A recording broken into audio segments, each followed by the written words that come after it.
Hello and welcome. I'm Leigh-Ann Gerrans and you're watching W News Extra, broadcasting live from the Al Arabiya headquarters. These are our top stories. President Donald Trump lands in Qatar after meeting with Syrian President Ahmed al-Sharaa in Saudi Arabia. Meanwhile, Israeli strikes kill 53 people in Gaza as the UN warn action is needed to prevent genocide. And eligible for parole, Eric and Lyle Menendez have their life sentences reduced by an LA judge, giving them hopes for freedom.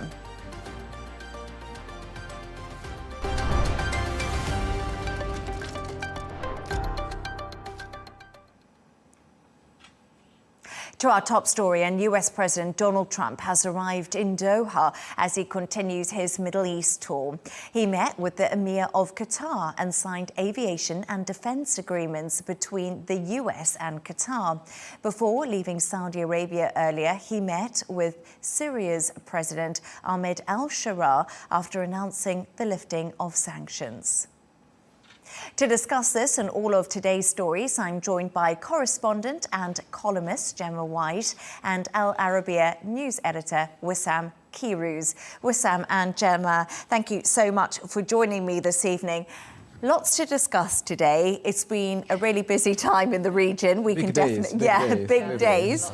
But I want to start today with really the meeting with the Syrian leader, Ahmed al-Sharaa.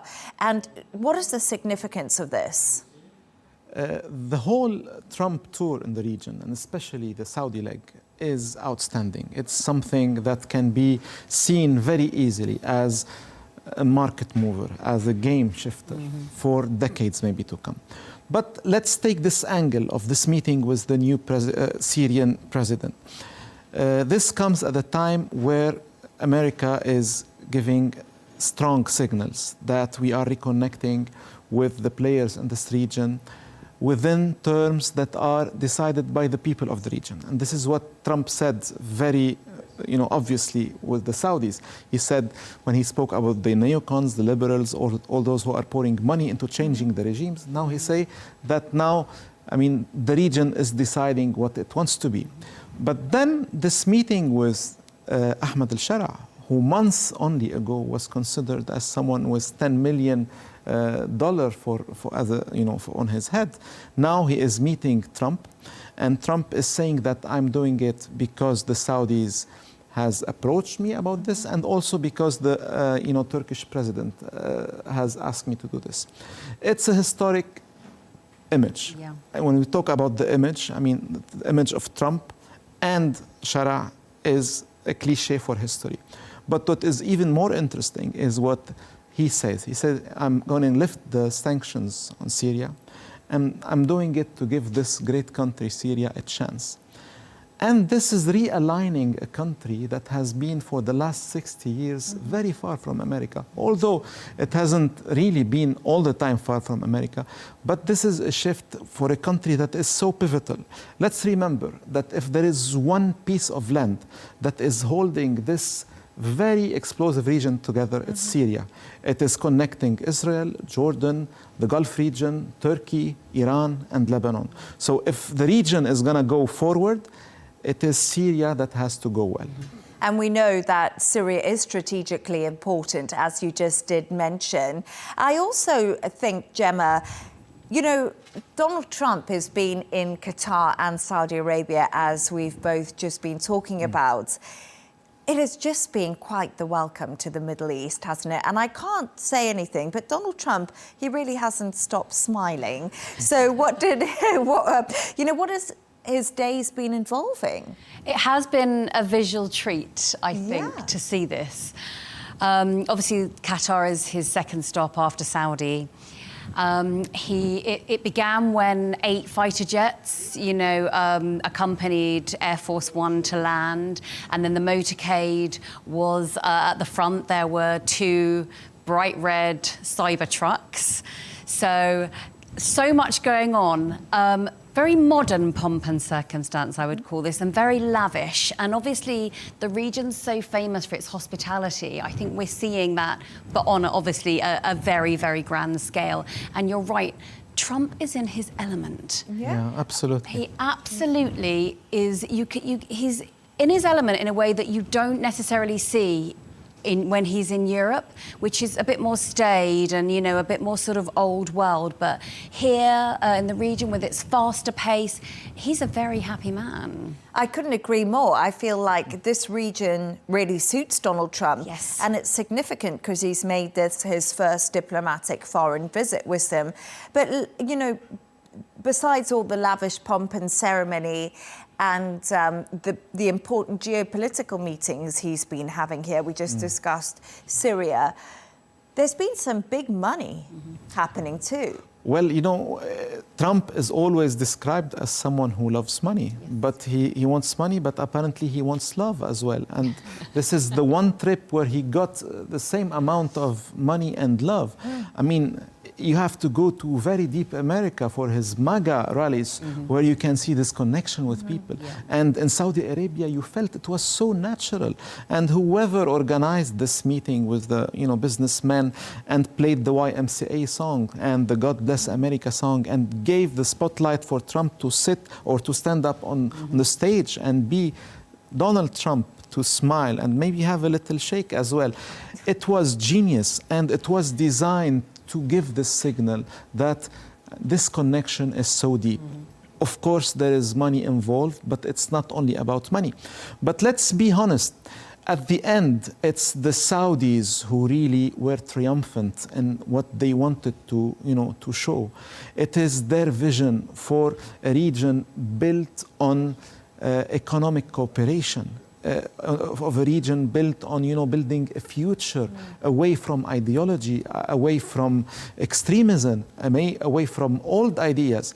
And when Trump comes to the stage and speaks these important things, he just says what the Saudis were doing. They were saying that let's rebuild this region. When Crown Prince Mohammed bin Salman spoke 7 years ago about the Middle East being the new Europe, I mean, this is somehow what America is embracing. And like I said earlier, when he says the neocons and liberals poured billions into changing the region that is able to build its own system or its own image, and this is what's happening. So absolutely, Trump is fascinated by this region. He loves real estate. He has seen the greatest real estate. He loves connection and people loving him. He has seen this absolutely. And it comes at a time when he is having his great tariffs war, and he's telling the Americans, I'm coming back home with these trillions. Yeah. And I think that also really stands out. It's almost the America First policy really on show. But actually, earlier I spoke to former US Deputy Special Envoy Ellie Cohannon. She explained how Americans are reacting to his trip. The warmth of the relationship between President Trump and Crown Prince MBS, it was just very visible for us here in the United States as we watched it on our screens at home.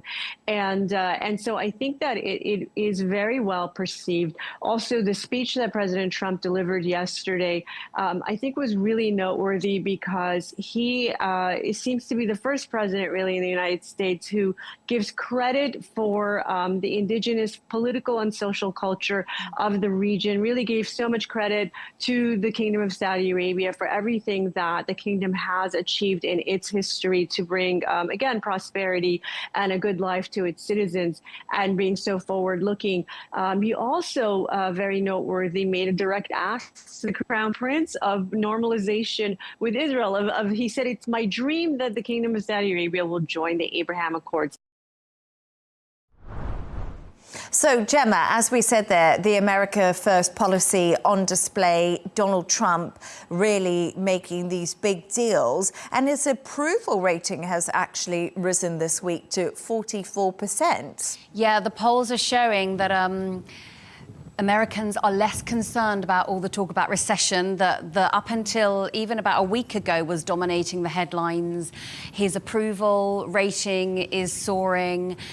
This has been such an important trip, not just economically, but for his brand as well.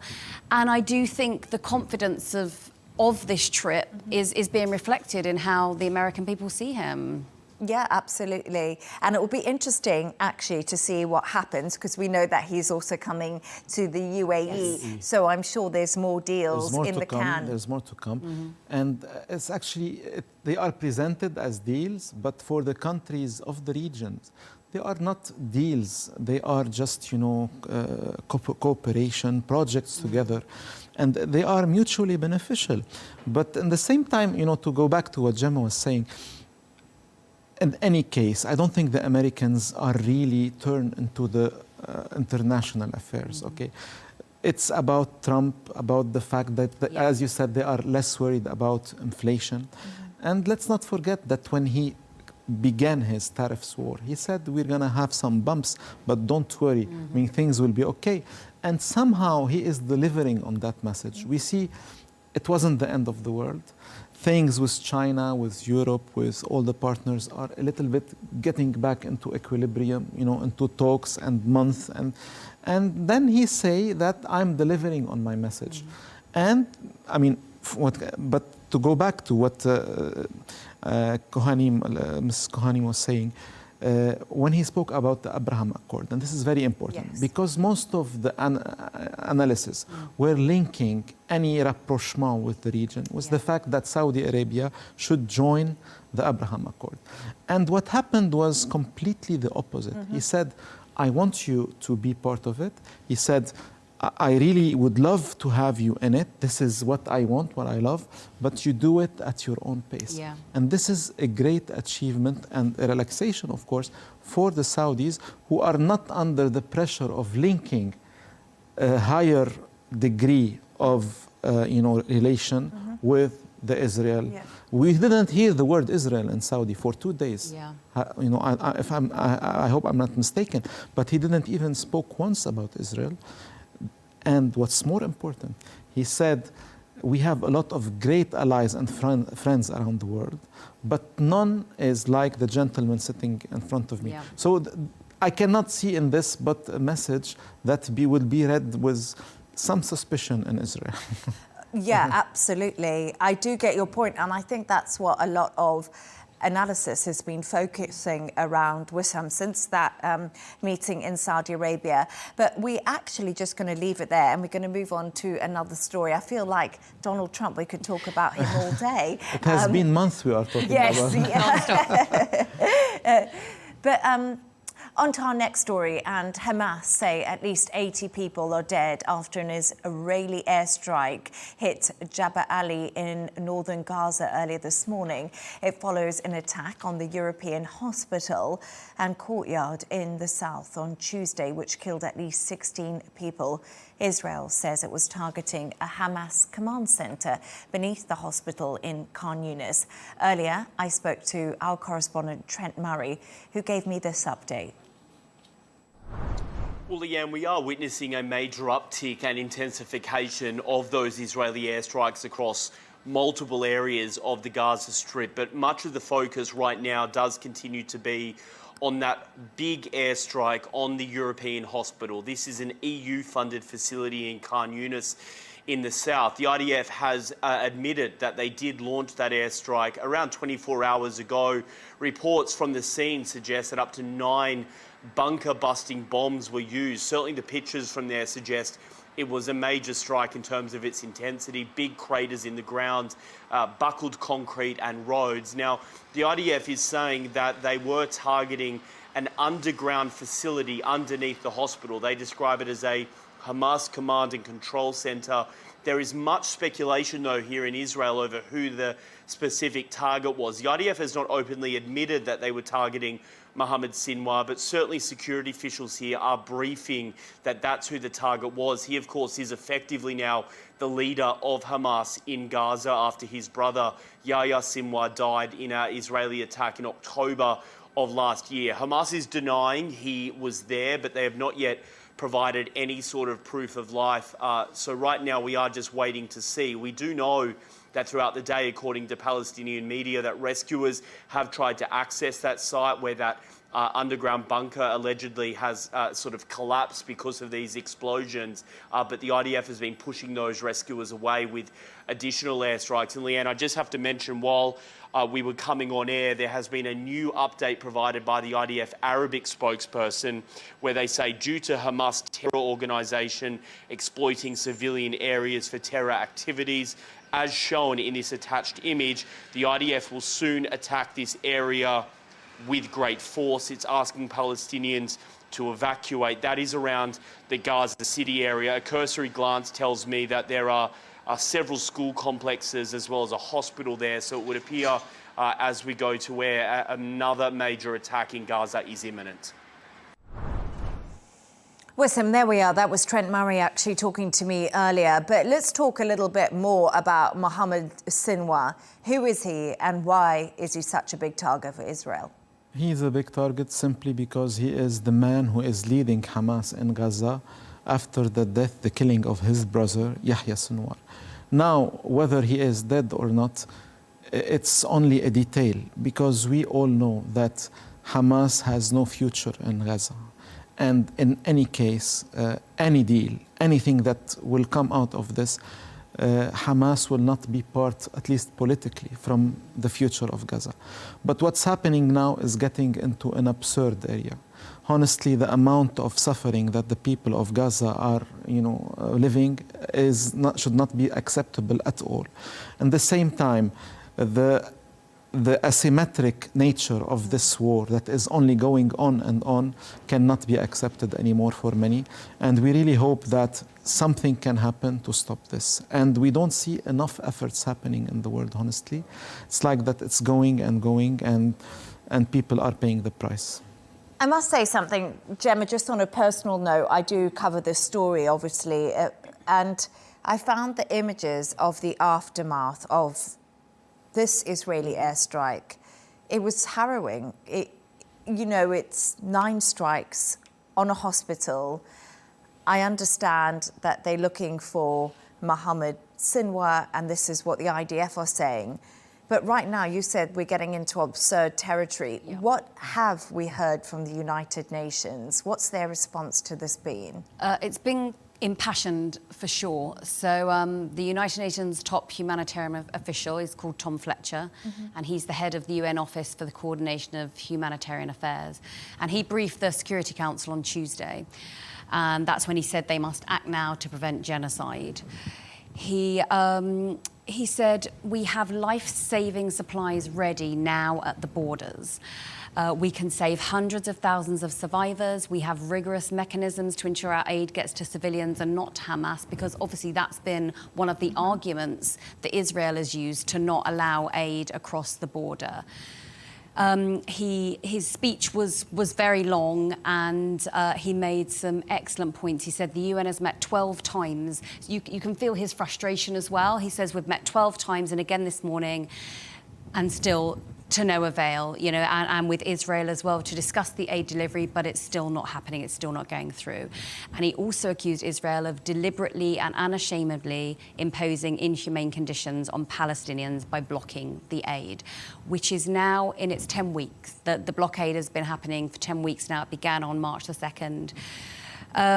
There's lots of sort of very depressing statistics coming out. The World Health Organization has said there's nearly 500,000 people in a catastrophic situation of hunger and malnutrition, starvation and illness.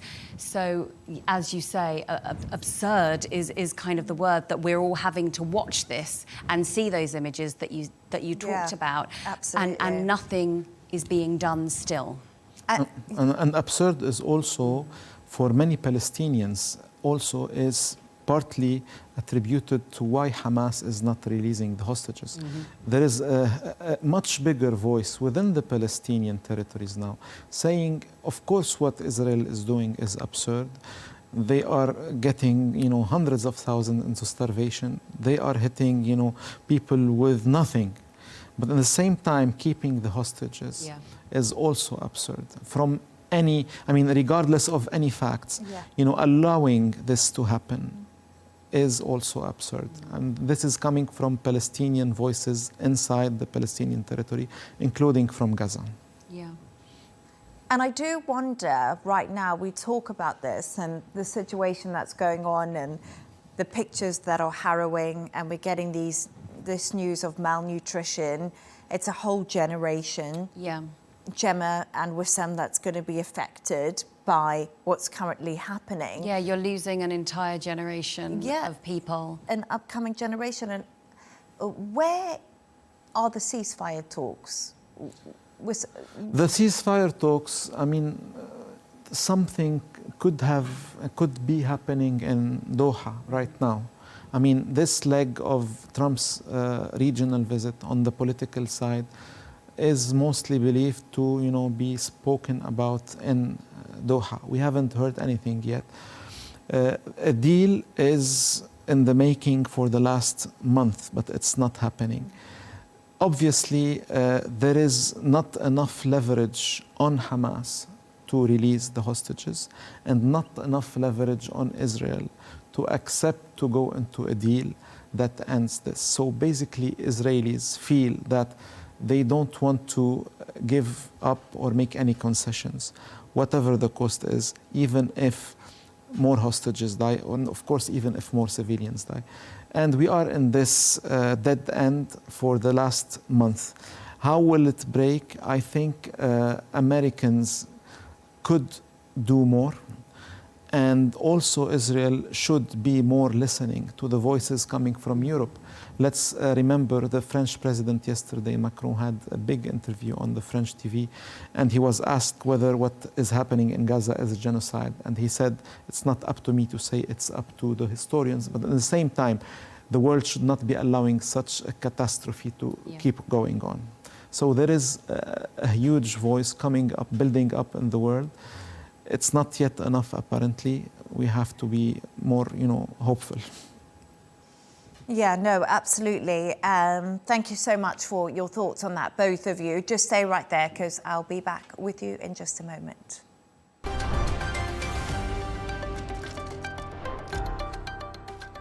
Now to Los Angeles, a judge has reduced the sentences of Eric and Lyle Menendez, the two brothers currently serving life for murdering their parents in 1989. Judge Michael Jessic resentenced the pair to 50 years, which means they could become eligible for parole. In a statement, the brothers told the court they were sorry for their actions and hoped to work with victims of sexual abuse if given the chance of freedom. Correspondent Sarah Firth told us the latest on this story a little bit earlier. Take a listen. Yes, so this was a Los Angeles judge resentencing the brothers to life, but with the possibility of parole. Now, that opens a path to freedom, Leigh-Ann, that we haven't seen the brothers have until this resentencing. Now, the judge saying in the case that I'm not saying they should be released. He said that was for the parole board to decide, but he did say, I believe they've done enough in the last 35 years, and with their clarity and the purpose of their service, that they should be given the chance. So what does this all mean? They have been resentenced to life for killing their parents, but Eric and Kyle will now be able to go before the parole board. That is going to be happening June 13th. And the parole board will then decide what part happens next. So you saw the brothers really in this pretty dramatic trial. You know, it had a lot of eyes and a lot of attention on it.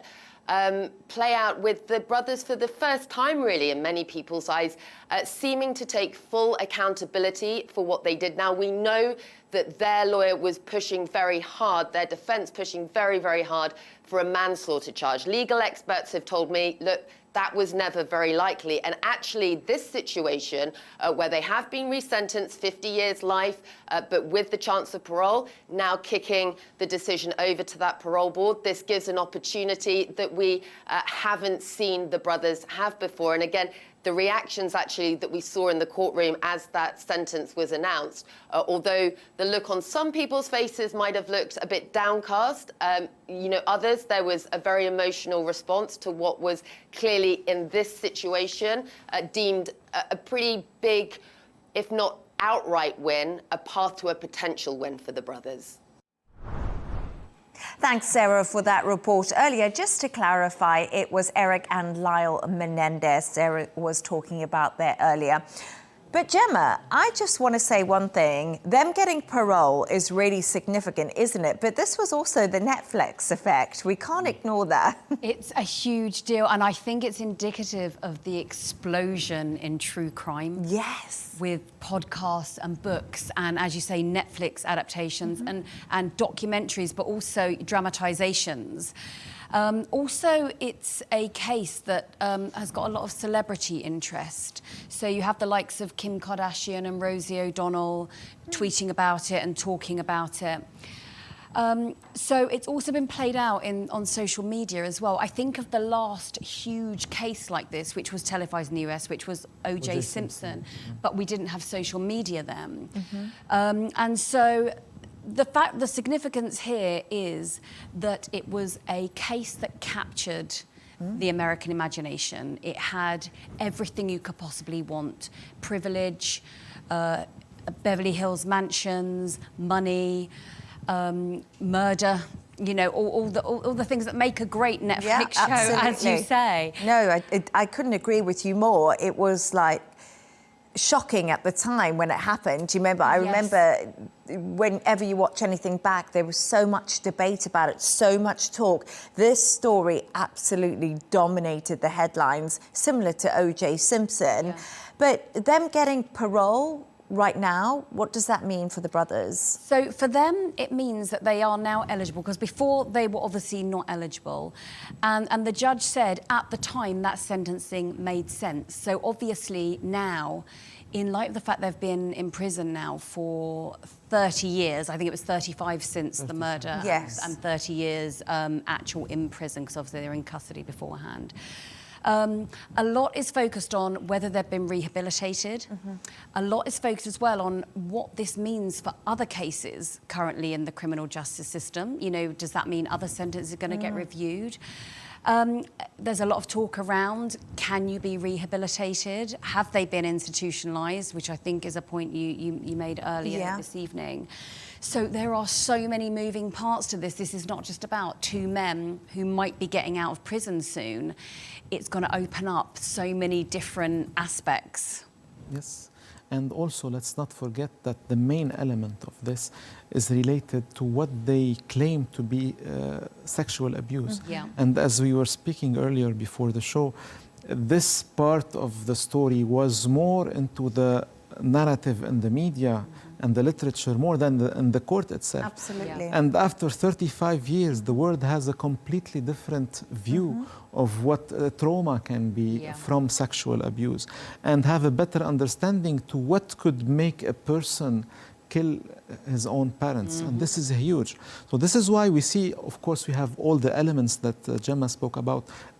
What's not to follow in the story? It's amazing. I mean, the money, the celebrity, the psychology, and also the fact that people tend to like the Menendez brothers, or to give them benefit of the doubts. Yes, and I think we've seen that all the way through, haven't we? We've seen that there seems to be compassion for the Menendez Yes, and brothers. it's now corroborated by some testimonies from people, from inmates, who say these people were amazing in prison. They helped a lot of people.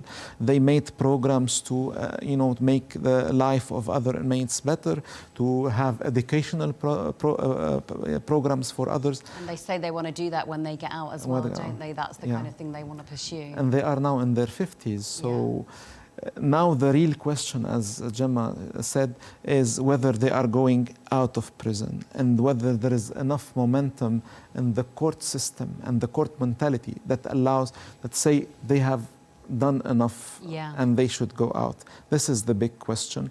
Not yet, but it could be happening, because it has great implications on other cases as well. And like Gemma, the district attorney's office say they continue to make excuses Obviously when it comes to the brothers. Yeah, and the this district case. attorney's office were the ones who won the case in the first place. Yes. So they're the reason that the brothers are in jail. The Los Angeles district attorney, Nathan Hochman, obviously he wasn't the district attorney then, but he's against the resentencing. He says they've not been rehabilitated and they're not yet ready to be resentenced. So he's going quite hard on this. He says the brothers have never held themselves accountable for their actions. And they have spoken in court. They have said sorry. They have said that they empathise with how their parents must have felt in that moment, their two sons pointing guns at them. But this feels not enough for the district attorney, obviously. He also said that the ruling from Judge Jessic was a monumental one that has significant implications for the principles of justice. Which, yeah, I mean, is there a rewriting of rules going on here, sort of on the fly? It really depends on whether you believe 35 years is enough time to have, paid your debt to society. And also, as you said, we have greater knowledge now about believing victims and listening to them.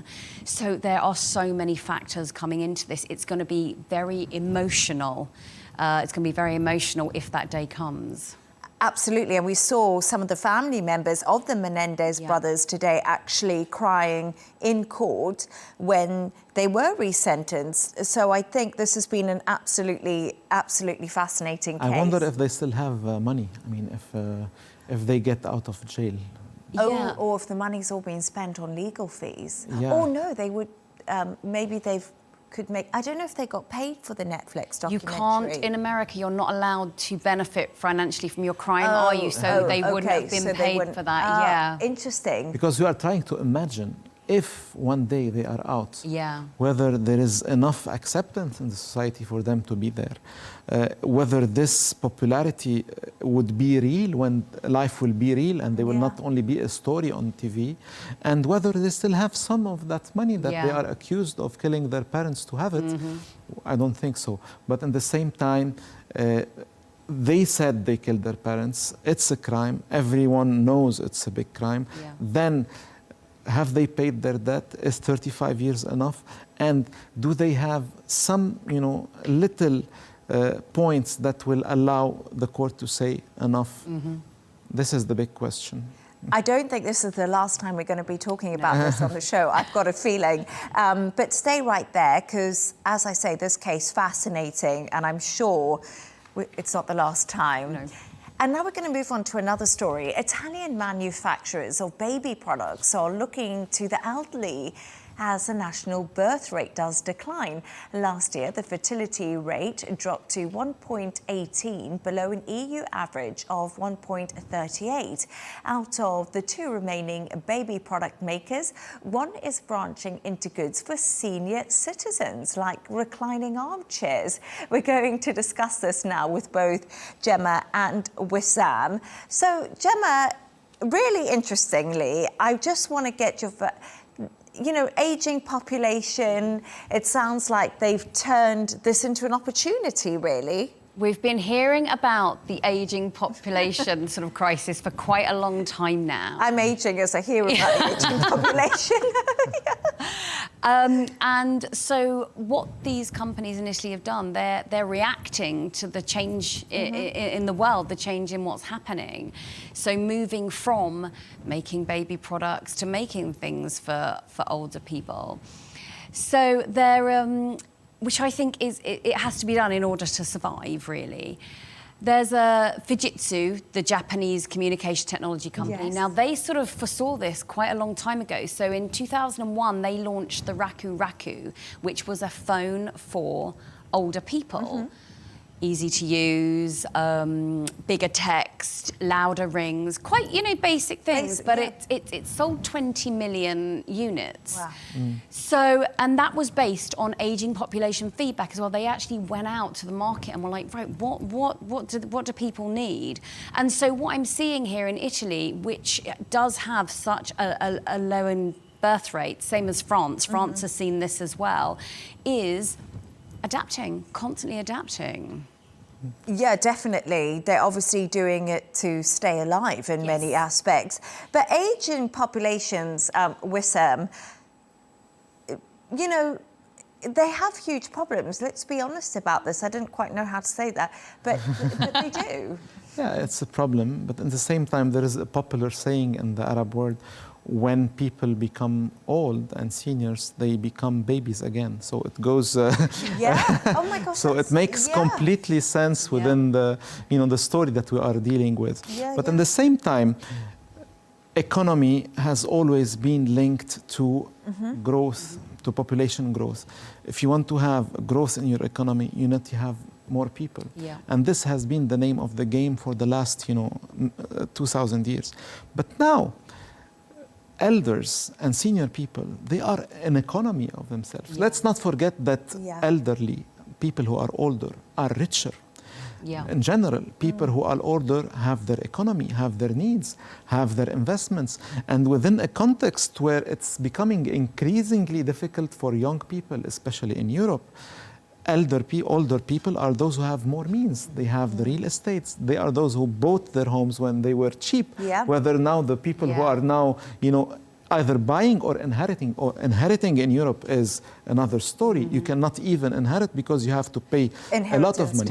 But it's very interesting that we are talking especially about Italy, because Italy is a conservative country that has family values, so-called family values. So why it is happening, and it has been part of Giorgia Meloni's policy. Giorgia Meloni say, I'm pro-family. But the problem is that the system hasn't given women enough support to be able to work and raise kids at the same time. So in Italy, apparently, people value family, and they see the mothers as someone who should be taking care of their kids almost exclusively. So if any woman decide to work, and they need to work because women have the right to work and they should work to live, they cannot have enough time and possibility to raise a family. And then we have another example, which is Japan. These two countries are somehow giving us an idea about a future where most of the advanced world is facing its biggest problem, aging. It's very interesting whenever I hear politicians say that they're pro-family and then not to do anything to genuinely, at a grassroots level, support young families. Free kindergarten, free nursery places, tax breaks, that support that you really need.